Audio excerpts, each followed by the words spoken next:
perkembangan periodisasi ilmu fikih dan ilmu usul fikih. Minggu yang lalu kita bahas definisi pengertian fikih dan usul fikih. Hari ini tentang sejarah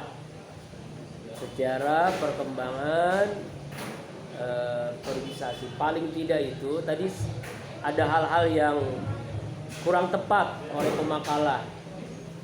Jadi disiplin ilmu menjadi sebuah ilmu usul fiqh atau ilmu fikih nanti itu terjadi di abad kedua, ya, artinya sudah di masa tabi'in, ya, di masa tabi'in dan tabi'in. Jadi tidak di masa sahabat. Kalau di masa sahabat itu tidak seperti karena memang masalah persoalan di masyarakat itu belum rumit, belum banyak. Karena umat Islam itu belum banyak. Begini ya, sebelum saya menjawab pertanyaan-pertanyaan dari teman-teman tadi untuk melengkapi jawaban dari pemakalah, kita harus tahu mengenal paling tidak itu ada 3 periodisasi, ya, fikih dan usul fikih ini, ya. 3 periodisasi ya.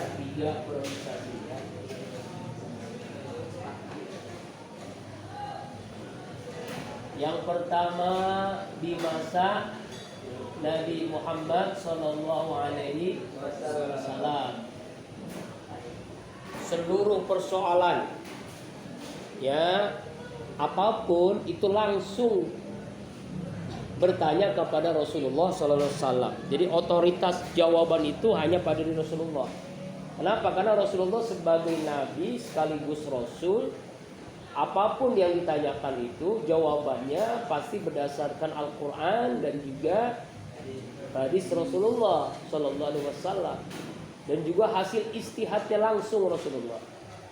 Pertanyaan apapun, ya, apakah masalah ibadah, masalah muamalah, masalah munakahat, masalah jinayah, masalah siasa, itu langsung yang jawab adalah Rasulullah. Sahabat tidak akan menjawab sebelum yang dijawab oleh Rasulullah Shallallahu Alaihi Wasallam.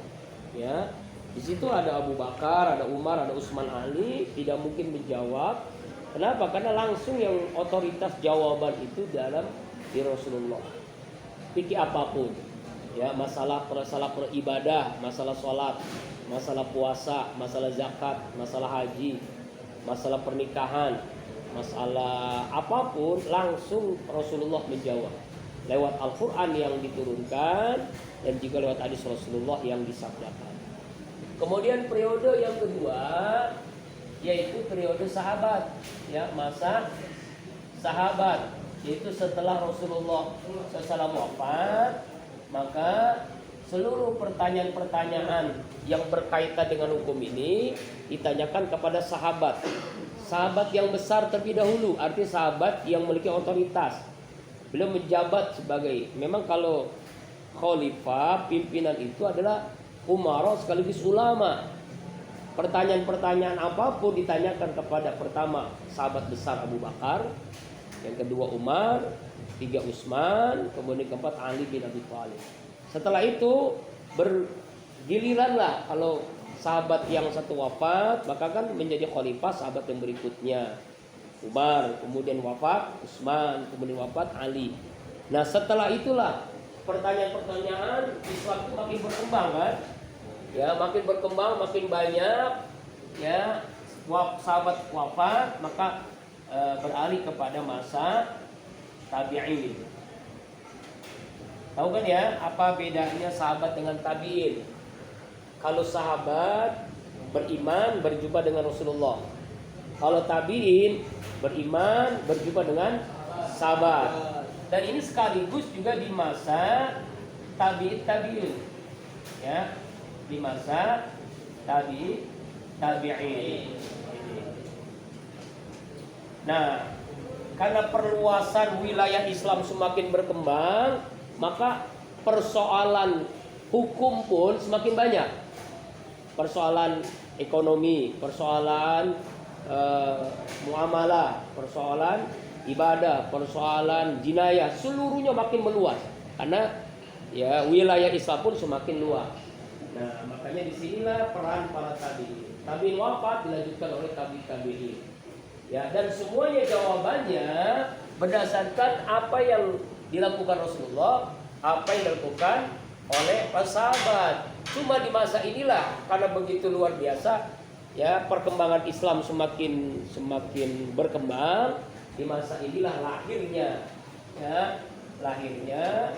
ya ilmu yang namanya fikih dan usul fikih ini. Ya, itu di abad berapa? Abad kedua Hijriah. Nah ini nih. Ya, jadi bukan di masa sahabat. Secara ilmu, secara disiplin ilmu itu di abad kedua Hijriah. Nah, di abad kedua Hijriah ini ada tiga madrasah. Ada namanya madrasah Irak, ada madrasah Kufah, ada madrasah Madinah. Jadi ada 3 madrasah. Ya, bukan madrasah ibtidaiyah, bukan begitu. Yang dimaksud ini madrasah ini adalah madrasah kumpulan ulama-ulama yang menetapkan hukum pertanyaan-pertanyaan dari umat Islam di seluruh Islam gitu ya. Ada 3. Ya, pertama madrasah Irak, Al-Irak. Yang kedua madrasah Al-Kufah. Dan yang ketiga madrasah Al-Madinah. Ya, sesuai dengan tempat lokasinya. Kufah itu di Kufah, Irak itu di Irak. Sebenarnya Kufah juga Irak, tetapi memang ada perbedaan. Kalau Kufah itu lebih kepada di Kufahnya, kalau Irak itu lebih kepada Basrahnya. Nah, karena ini jauh dari pusat Islam, makanya lebih kepada pendekatannya adalah ra'yu. Maka disebut dengan madrasah ra'yi. Nah, karena ini pendekatannya lebih dekat kepada pemerintahan Islam, makanya di sini disebut al-hadis. Ya.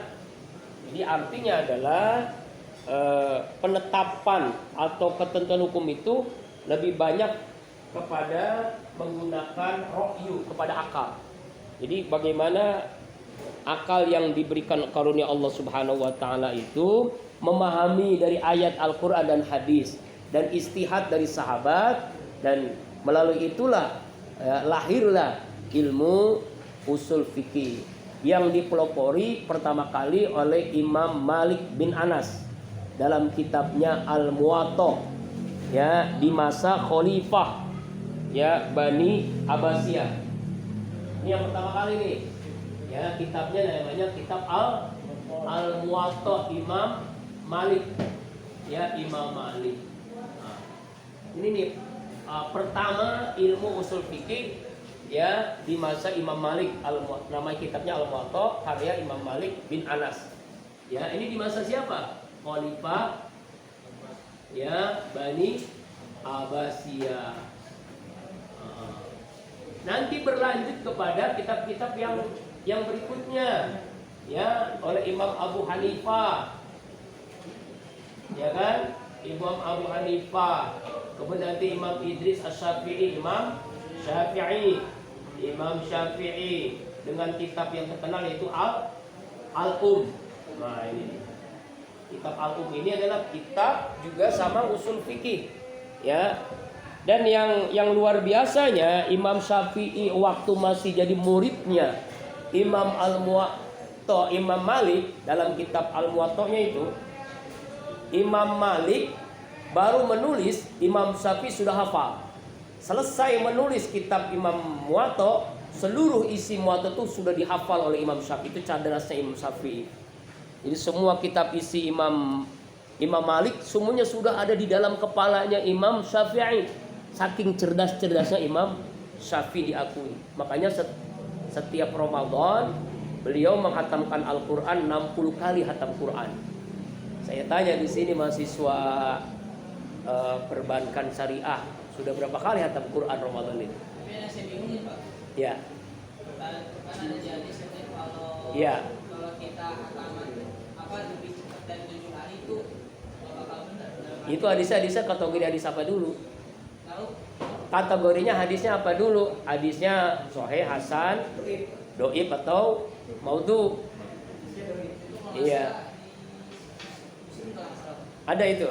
Ada biasanya di lembaran Al-Quran tuh di akhirnya bisa ada yang kayak case gitu, Pak. Oh iya. Ada kayak tambahan. Makanya harus ditelusuri hadisnya dulu. Hadisnya termasuk hadis dhaif, hadis maudhu, atau hadis sahih atau hadis hasan. Kan kategori hadis itu kan ada 3, ada 4 ya. Sahih, Bukhari Muslim, hasan, ya kan, Baihaqi dan sebagainya. Hadis dhaif, hadisnya banyak nih ya. Hadis maudhu, hadis palsu. Bahkan kan bertebaran hadis-hadis palsu seputar Ramadan. Seperti yang ditulis oleh almarhum Kiai Haji Ali Mustafa Yaqub. Beliau menulis buku namanya Hadis-hadis Bermasalah Bulan Ramadan. Itu banyak sekali. Dan itu seringkali disampaikan oleh para penceramah. Oh, banyak sekali. Man fariha bidukhuli Ramadan, haramallahu jasadu ala niran, hadis palsu. Awalur rahmah wa awsatuhu maghfirah wa akhiru itqun minan nar, hadis palsu. Itu maksudnya artinya Siapa yang gembira dengan datangnya Ramadan, Allah haramkan jasa dari api neraka. Kemudian Ramadan itu awalnya rahmat, ya, pertengahannya ampunan, lalu akhirnya bebas neraka. Itu hadis palsu. Hadis palsu umum banget kan? Penceramah juga sering ngampun. Almarhum Kiai Jijun MJ itu pakai hadis itu karena dia mungkin nggak tahu waktu itu kan ya. Mungkin kalau dia tahu tidak akan pakai hadis itu. itu yang ngomong palsu so. Oh banyak. Ya para sahabat, para ahli hadis. Karena setelah ditelusuri sanadnya tidak jelas. Perawinya banyak yang perawi yang bohong, pembohong dan pendusta begitu. Nah, tapi gini Pak, katanya walaupun itu palsu, ya setidaknya jadi acuan umat muslim biar Ya enggak, jangan begini, itu salah. Kalau ngomong akademisi itu salah. Seorang akademisi itu ngomong nggak boleh begitu. Ke akademisi itu kalau hadis dhaif mungkin bisa, boleh. Tapi kalau hadis palsu jangan. Kalau mau jangan katakan hadis. Mungkin ada ungkapan seperti ini, gitu boleh. Begitu. Ya. Ya. Makanya cari hadis yang sahih. Banyak hadis yang sahih. Misalnya man shoma ramadhana imanan wa ihtisaban, sahih. Man qoma ramadhana imanan wa, itu hadis sahih banget tuh. Itu beli banyak hadis yang itu aja. Ijazah Ramadan putiat abwabus sama. Nah itu misalnya. Atau yang sering sekali disampaikan ya, yaitu oleh para imam-imam masjid tuh tentang fadilah keutamaan taraweh. Karena hadis kata dari Ali bin Abi Thalib nggak pernah ngomong begitu tuh. Tapi kalau yang habis sholat sunnah ya. Isya itu benar Pak? Yang sebelum tarawih itu? Oh itu benar. Qobliyah ba'diyah itu kan rawatib. Rawatib itu keutamaannya lebih daripada taraweh. Jadi begini. Jadi ada spesifikasi, namanya tingkatan sholat sunnah. Sholat sunnah tertinggi tingkatannya tahajud. Tahajud dong, itu kata Rasulullah langsung. Ya kan? Tahajud. Makanya kita nih walaupun pas nih kan, pasti bangun malam kan? Mumpung bangun malam kan sahur kan? Jangan sahur doang, tahajud. Iya. Lah ya, lebih bagus itu ya. Sahur. Enggak apa-apa. Enggak apa-apa, yang penting sebelum subuh kan? Yang penting sebelum subuh, iya. Nah, gitu ya, tuh. Jadi seperti itu. Makanya tadi kembali lagi jadi banyak hadis-hadis bertebaran seputar Ramadan ini yang bermasalah. Hadis bermasalah, hadis palsu. Itu sebetulnya tuh. Biasanya tuh ciri-ciri hadis palsu itu umumnya yang banyak melebih-lebih lebay dalam pahala. Lebay dalam pahala tuh, lebay lah. Lebay yang paham kan? Berlebih-lebihan. Ya kan? Berlebih-lebihan dalam pahala gitu ya. Nah, sekarang orang-orang yang sudah paham itu nggak tahu kalau di ekonomis ini ada perbankan saya ada nggak nanti ada mata kuliah khusus itu. Kalau di syariah itu biasanya kalau di fakultas syariah itu biasanya ada mata kuliah tentang ilmu hadis, membahas kategori hadis yang sahih, yang hasan, yang dhaif dan yang maudhu. Gitu ya. Itu contohnya itulah. Kembali lagi ke sejarah periodisasi fikih usul fikih. Setelah Imam Syafi'i menghafal, itulah yang memudahkan beliau juga ya silakan menulis buku sendiri namanya Al-Um. Kitab Al-Um itu kitab usul fikih yang luar biasa. Memang orang tuh kalau sudah memiliki kecerdasan, umur 9 tahun pun udah hafal Quran kan ya. 9 tahun udah hafal Quran. Hadis, ribuan hadis beliau hafal. Kemudian ketika mengungkapkan dalam dalam istihadnya, karena memang sudah menguasai istihadnya Imam Muwatta, Imam Malik dalam kitab Al-Muwatta itu. Makanya luar biasa lah Imam Syafi'i itu.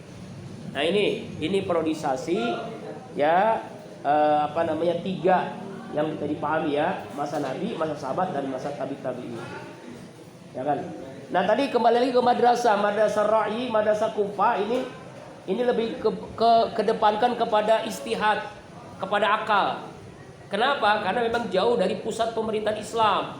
Karena waktu itu kan tidak ada kendaraan pesawat internet, ya kan ya.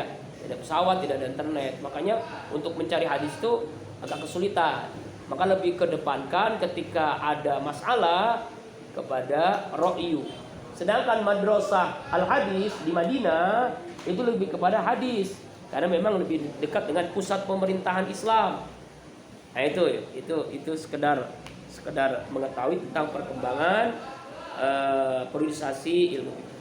Lalu tadi ada beberapa pertanyaan-pertanyaan ya. Bagaimana perkembangan pengertian? Sebenarnya pengertian ini sama dari awal sampai akhir ya. Bagaimana yang saya sampaikan pada pertemuan kemarin ya. Apa itu fikih, apa itu usul fikih. Kemudian korelasi antara fikih dan usul fikih. Ya. Bagaimana minggu yang lalu saya sampaikan bahwa usul fikih itu metodologi, fikih itu hasilnya, ya kan, hasil daripada metodologi usul fikih itu, ya metodologinya, ya kan, hasilnya. Seperti yang kemarin saya contohkan ya, bahwa hasil itu kan karena memang sudah ada keilmuannya, hasilnya terjadi. Jadi sangat erat kaitan fikih dengan usul fikih. Apa dampak perkembangan usul fikih di Indonesia? Ya gini ya, ini kan sejarah seperti ini. Kalau kita ini udah jauh daripada sejarah ini, sudah jauh dari periodisasi sejarah ini 1, 2, 3 ini, karena kita udah zamannya tahun 1445 Hijriah. Mohon maaf. Jadi sudah melewati beberapa zaman ya, apalagi di negeri kita. Ya, kalau negeri kita itu di Indonesia ini memang banyak sekali perbedaan. Maaf ya. Ini enggak apa-apa ya, sini ember ya. Ya enggak apa ya. Ya, enggak apa. Tabaksa. Ya. Jadi tetapi memang setiap negara itu pasti mempunyai masalah sendiri-sendiri. Jadi persoalan fikih setiap negara itu pasti berbeda. Makanya kita harus bisa membedakan antara usul dengan furu'. Nah ini nih. Nih saya harus menyampaikan ini supaya nanti tidak rancu ya. Tolong ya. Tolong dilihat nih. Apa sih? Jadi sekarang ini banyak orang-orang yang tidak membedakan antara usul dengan furu'. Antara usul dengan furu'un. Usul ini pokok, furu' ini cabang. Usul pokok ini tidak boleh berbeda. Tidak boleh berbeda. Apa contoh usul yang tidak boleh berbeda?